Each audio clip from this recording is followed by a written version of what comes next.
Na tua opinião, memória e história são feitas do mesmo fermento? Não, né?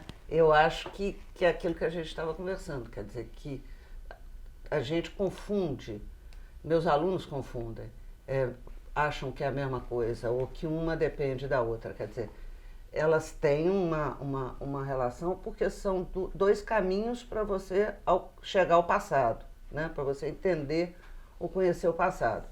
Mas nem a memória se confunde com a história, nem elas se dão bem. Eu acho que tem o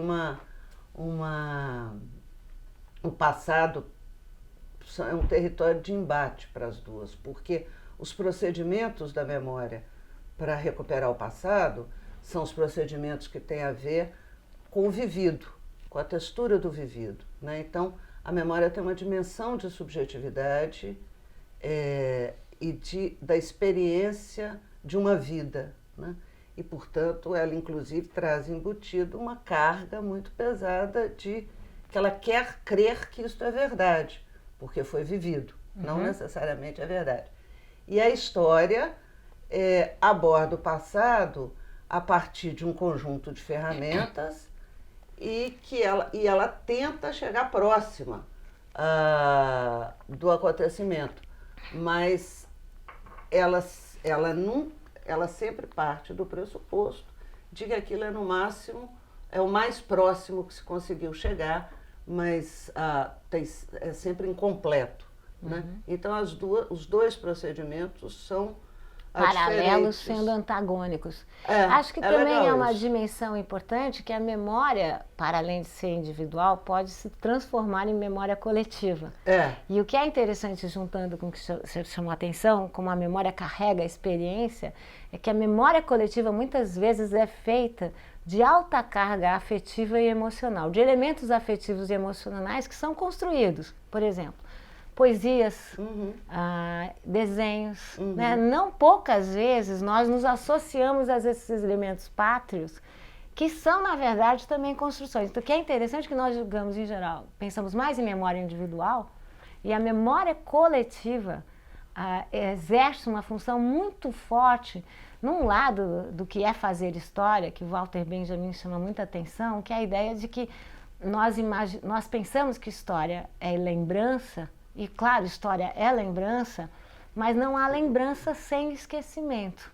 E não há memória sem lembrar e esquecer, né? Ou seja, tanto a memória como a história seccionam o que a gente vai lembrar, né? E o que a gente vai esquecer. A lembrança eu acho que é muito um procedimento da memória, porque é um recurso da imaginação, né? Do indivíduo. Então, ele é um procedimento forte da memória. O que é legal, eu acho, de pensar no caso da memória, é que, ao mesmo tempo, ela não é só o excesso do passado, mas ela é também um caminho a partir do qual você se movimenta no tempo, né? Então, ela tem uma dimensão de sinalização no tempo e acho que ela tem uma dimensão de atualização do passado. Né? Que aí é o que o Proust estava tentando fazer no livro Em Busca do Tempo Perdido, e que depois o Benjamin vai ler no Proust e vai recuperar para pensar a importância da memória para a história. Quer dizer, essa dimensão de que ela sinaliza e essa dimensão de que ela atualiza o passado. Porque ela, inclusive, quando ela atualiza o passado, porque ela traz para o presente aquilo que não se cumpriu no passado. Né? Então, ou traz para o presente perguntas que a gente quer fazer ao passado. Que é aquilo que não se cumpriu no passado. Né? E aí, aquilo que... E é nesse sentido que ela é uma ferramenta importante para você pensar o futuro. Tá? Porque na hora que ela atualiza o passado, na hora que ela mostra o passado, o que foi no passado e o que faltou, né? O que não se cumpriu, o que não se cumpriu ou aquilo que o presente vai sempre perguntar ao passado e que não tem como se cumprir, né? Porque não é à toa que diz a máxima que o passado é uma pátria distante, né? Porque, na verdade, são perguntas do presente ao passado. Pois é, mas o que a memória está fazendo, eu acho também, é pensar, é trazer aquilo que não se realizou no passado.